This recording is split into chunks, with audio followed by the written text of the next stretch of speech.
12. Ancient structures. Buried below Tasmania.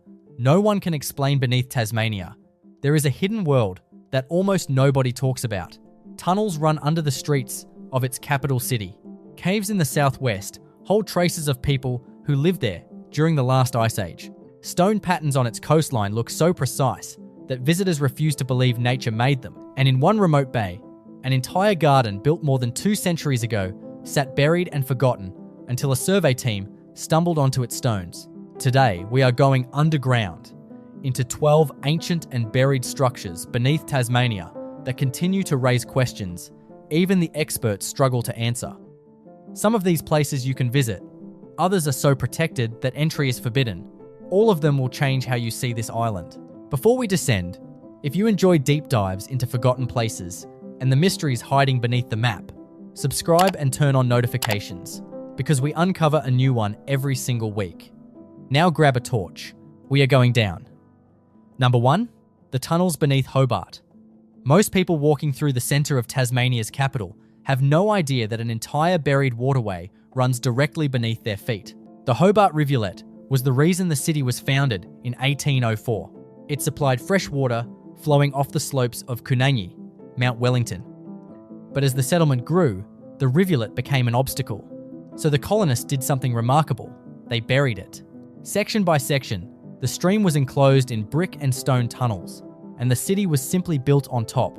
Today, you can walk hundreds of meters beneath Hobart through arched Victorian-era tunnels that very few residents have ever seen.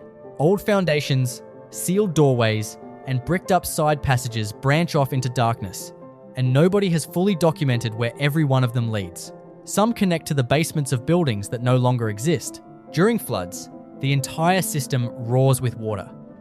Guided walks occasionally take small groups inside, and those who go describe it as stepping into a parallel city, one that was deliberately hidden so the city above could forget it was ever there. Urban explorers have photographed carved sandstone blocks and hand-laid brickwork of astonishing quality. Craftsmanship poured into a structure designed never to be seen again. Businesses in the 1800s even used the buried rivulet as a dumping ground, which means layers of the city's early history literally lie in the silt down there. Every few years, heavy rain flushes out fragments of old glass, clay pipes, and pottery. Small messages from the Hobart that was buried alive beneath the modern one. Number 2, Kutikina Cave. Deep in the rainforest of the Franklin River Valley sits a limestone cave that rewrote the story of human history in Australia.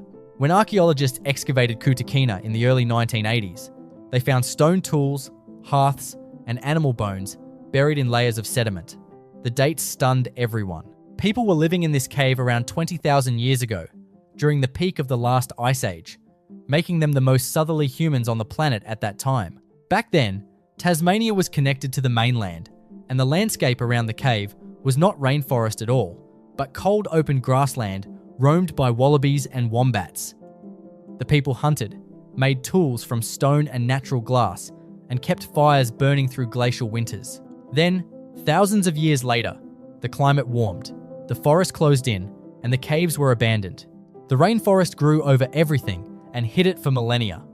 Kutikina is now deeply protected Aboriginal heritage inside the World Heritage Area, and access is restricted. What remains buried in its floor has only been partially excavated, meaning most of its story is still sealed in the ground. Radiocarbon dating of charcoal from its hearths produced some of the oldest secure dates in the state, and the density of artifacts was staggering, with tens of thousands of stone tools and bone fragments packed into just a few cubic meters of floor. The discovery became a weapon in the campaign that stopped the Franklin Dam, because flooding the valley would have drowned the cave forever. Similar caves nearby hold buried floors that have never been touched by a trowel. Number 3, the lost French garden of Recherche Bay. In 1792, French ships under Bruni d'Entrecasteaux anchored in a remote bay on Tasmania's far southern tip. The expedition's gardener planted a formal garden with stone borders, sowing European vegetables in Tasmanian soil more than a decade before British settlement. Then the French sailed away, and the garden vanished from history. For 2 centuries, it was considered lost, dismissed by some as a story that had grown in the telling. Then, in 2003, researchers pushing through dense coastal scrub found something extraordinary. Low lines of carefully placed stones, laid out in a neat rectangle, exactly matching the expedition's old descriptions. The garden had been there the entire time, buried under leaf litter and vegetation, quietly surviving while the modern world forgot it existed. The find triggered a battle to protect the site from logging, and Recherche Bay is now recognised as one of the most significant early European sites in the country. It sits there still, a 200-year-old structure hidden at the bottom of the island. Archaeologists were careful not to overdig the site, so most of it remains exactly where the gardener left it, sealed beneath the forest floor. Nearby, the expedition also left the remains of an observatory where French scientists ran pioneering experiments on the Earth's magnetism, and traces of that structure survive under the scrub as well. 2 centuries of storms, fires, and logging surveys passed over these stones without anyone noticing them. Number 4. The tessellated pavement of Eaglehawk Neck. On the shoreline of the Tasman Peninsula lies a rock platform so geometric that many first-time visitors flatly refuse to accept it is natural. The surface is divided into neat, rectangular tiles, laid out in straight rows like the paving of some drowned ancient plaza. The blocks meet at clean angles. Some are raised like loaves of bread, others are hollowed like trays. It looks engineered. It looks planned. Geologists explain it as jointing, cracks formed in siltstone under stress millions of years ago, later etched by salt and tide into pans and loaves. But here is the honest part.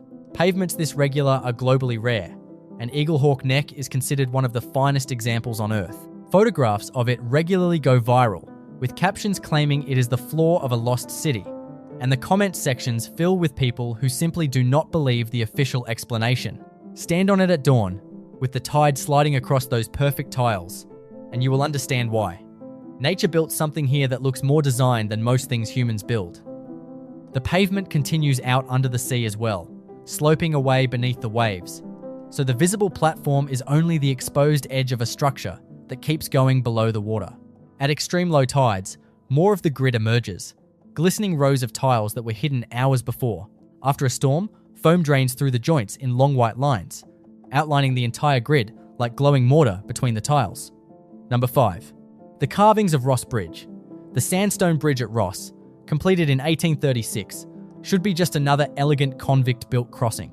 Instead, it is covered in one of the strangest galleries of stone carving in the southern hemisphere. A convicted highway robber named Daniel Hobart carved 186 panels across its arches, and nobody has ever fully explained them. There are horned gods and Celtic-style faces.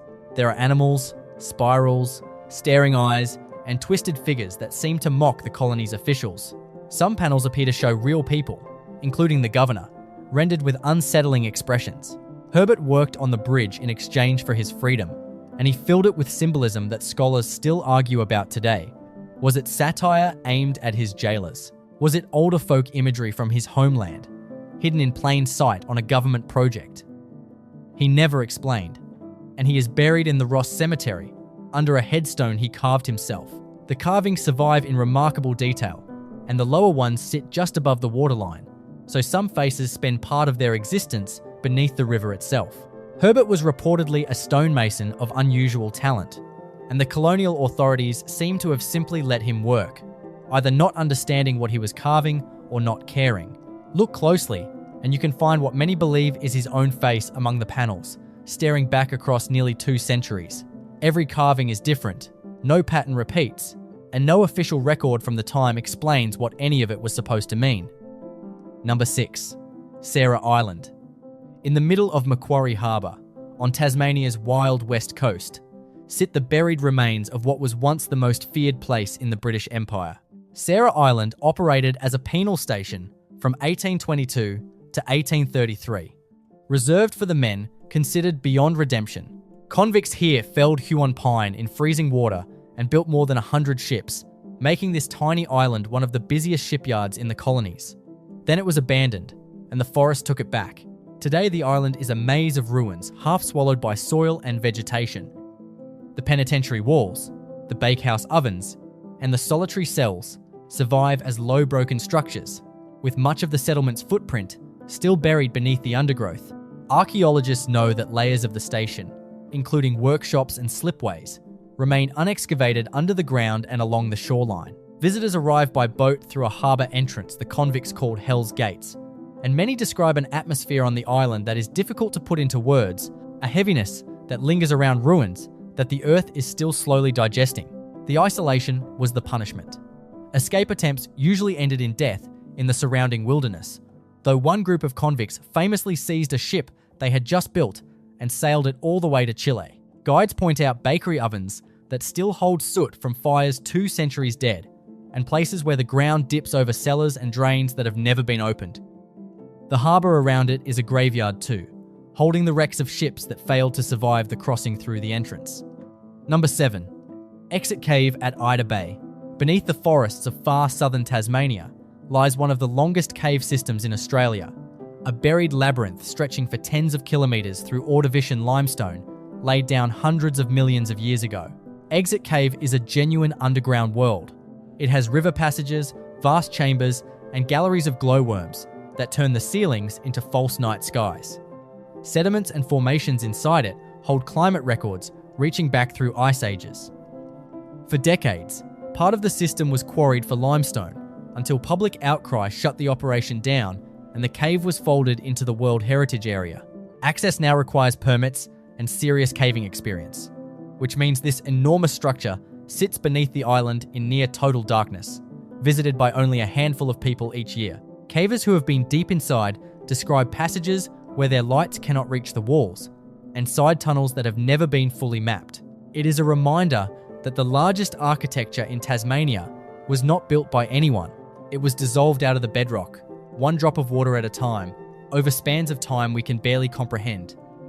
The cave also shelters rare invertebrates found nowhere else on Earth, blind creatures that evolved in permanent darkness, living proof of how long this buried world has been sealed away from the surface. In one section, a subterranean river simply vanishes into a sump, and dye tracing has only begun to reveal where that water goes. The full system is measured in tens of kilometres, and cavers admit the true figure keeps growing. Number 8. The Circles of Preminghana. On the northwest coast, near Marawa, slabs of dark rock above the beach carry some of the most striking ancient art in Australia.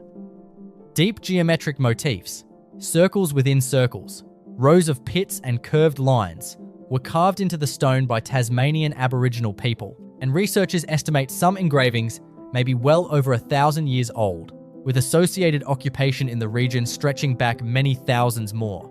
What makes Preminghana so haunting is the abstraction. These are not pictures of animals or hunters. They are pure geometry, hammered into hard rock with stone tools, and their meaning was never recorded by outsiders. The knowledge belongs to a culture that colonization tried to erase, which means the full story of the circles is not ours to demand. Some of the engraved slabs were even cut from the site last century and hauled off to museums before being returned decades later. The area is now Aboriginal owned and protected, with access restricted. The circles remain where they were made, facing the Southern Ocean, keeping their meaning to themselves. Standing among them, you are looking at one of the oldest surviving artistic traditions anywhere on the planet, made by a people whose ancestors were isolated on this island when rising seas cut Tasmania off from the mainland roughly 12,000 years ago. Archaeologists have compared the motifs to engravings on the mainland made many thousands of years earlier, raising a question nobody can settle. Was this an unbroken artistic tradition, carried across a land bridge, and preserved in isolation at the bottom of the world? Number 9. Wargata Mina. In the remote southwest wilderness, reachable only by days of hard travel, a river disappears into a mountainside. Inside the cave beyond, torchlight reveals something that silences everyone who sees it. Human hand stencils, sprayed onto the limestone walls in ochre mixed with human blood, left there roughly 10,000 years ago or more. Wargata Mina is one of the most significant Ice Age art sites in the Southern Hemisphere, and one of the least visited. The hands on the wall belong to people who walked into that darkness with burning torches at the end of the Pleistocene, pressed their palms to the stone, and left a signal across 10 millennia. Chemical analysis confirming blood in the pigment stunned researchers when it was published. Why blood? Why this cave? So deep and so hard to reach. Ceremony, initiation, territory, memory. The theories exist, but the certainty does not. The site is closed to the public and managed as Aboriginal heritage, sitting in buried darkness beneath the wilderness, exactly as it has for thousands of years. Researchers who documented the site described the experience of standing in that chamber as almost unbearable in its intimacy, dozens of human hands reaching out of deep time. To reach the chamber, the artists had to travel far underground, past the reach of daylight, through passages where a failed torch meant never finding the way out. Whatever drew them in there was worth that risk, and they returned more than once, because the stencils layer over each other in ochre of different ages. Nothing else like it exists in Tasmania on this scale. Number 10. The Spray Tunnel of Zeehan. In the rainforest hills, behind the old silver town of Zeehan, a perfectly formed horseshoe-shaped tunnel punches 100 meters straight through a mountain spur. It was cut around 1901 to carry a tramway hauling ore from the Spray Silver Mine. Back when Zeehan was so rich, it was called the Silver City, with 10,000 residents, dozens of pubs, and its own stock exchange. Then the ore faded, the town shrank, and the forest closed over the workings. The tunnel survived. Walking into it today is genuinely eerie. Water drips from the arched roof, glowworms light the dark sections, and the far end opens onto abandoned mine workings being swallowed by moss and myrtle. All around it, hidden in the hills, lie collapsed shafts, buried machinery, and sealed adits from a mining field that once ran for kilometres underground. Nobody knows exactly how many forgotten tunnels riddle the ranges of Tasmania's west coast, because many were never properly recorded before their entrances fell in. The Spray Tunnel is simply the one that stayed open, a doorway into an underground industrial world that the rainforest has otherwise erased. Locals will tell you stories of hidden entrances in the bush that open into galleries of abandoned rails and rusted ore carts, frozen exactly where the last shift left them. The town itself is a museum of that vanished age, with grand facades like the Gaiety Theatre on streets that once rivaled Hobart, while beneath the surrounding hills, the honeycomb of workings sits silent. Mining maps from the era show shafts descending hundreds of feet, and many of those voids are still down there. Number 11. The drowned world of Lake Pedder. Some buried structures are covered by soil. This one is covered by water. Lake Pedder was once the jewel of the southwest, a glacial lake famous for a vast pink quartzite beach, so wide and firm that light aircraft landed on it, bringing bushwalkers to one of the most beautiful places in the country. In 1972, despite national and international protest, the valley was flooded for a hydroelectric scheme. The new impoundment drowned the original lake under many meters of dark water. But here is the part most people never hear. The old Pedder is still down there. Divers who have descended through the tannin-stained water report that the famous beach remains intact on the bottom, its sand still rippled, preserved in cold darkness like a sealed room. The original shoreline, dunes, and drowned forests all survive beneath the surface. Campaigners have argued for decades that the scheme could be reversed and the beach would emerge again. Whether or not that ever happens, right now, at this moment, one of Australia's most celebrated natural structures lies buried under a lake, waiting. In 1995, on the anniversary of the flooding, divers even laid flowers on the drowned beach, a memorial service held on the bottom of a lake. Scientists studying the flooded valley found that the cold, dark, oxygen-poor water acted like a preservative, protecting the buried landscape far better than anyone predicted. Pilots who flew over the original lake described the beach glowing pink from the air, and those photographs are studied like images of a lost world. Number 12. The buried prison of Point Puer. Across the water from Port Arthur stands a windswept peninsula where the British Empire ran an experiment it preferred to forget. Point Puer was the first purpose-built juvenile prison in the Empire, holding around 3,000 convict boys, some as young as 9, between 1,834 and 1,849. They were shipped to the far side of the world, drilled in trades, and punished in solitary cells. Then the establishment closed, its buildings were demolished or left to collapse, and the site returned to grass and scrub. Today, almost nothing stands above the surface, but beneath the soil, archaeology has revealed the buried footings of dormitories, workshops, chapels, and punishment cells, an entire institution for children preserved as foundations under a quiet paddock. Excavations have recovered slate pencils, marbles, and buttons. The small possessions of boys who lived and sometimes died there, with a number buried in unmarked graves on the nearby Isle of the Dead. Visitors on the ferry pass the point in seconds. Very few realise they are looking at the grassed-over outline of one of the most sobering buried structures in the Southern Hemisphere. Ground surveys keep detecting more, and researchers believe the full extent of the buried complex has still not been mapped. Some boys carved their initials into stone and slate, and those marks have been recovered from the soil. Tiny signatures from children the Empire shipped to the edge of the map. The site is now part of the Port Arthur World Heritage Listing, but unlike the famous ruins across the bay, almost everything at Point Puer remains underground. 12 structures, 1 island, and beneath all of it, far more still waiting. Tunnels that were never mapped, caves that were never fully excavated, foundations that surveys have detected but no one has dug. Tasmania is small on the map, but underneath, it is layered like nowhere else in Australia, with Ice Age campsites, drowned landscapes, convict ruins, and mining labyrinths stacked into the same dark ground. So here is the question we leave you with. Which of these would you go beneath first? And which one should we investigate in a full episode of its own? Tell us in the comments. We read every single one. If this journey underground kept you watching, like, subscribe, and turn on notifications so you never miss an episode. Until then, always keep looking past the surface. The best stories are always buried, and that is the strange gift of this island. In most places, the past gets demolished. In Tasmania, it gets buried, sealed under rainforest, paddocks, water, and city streets, waiting for someone curious enough to look.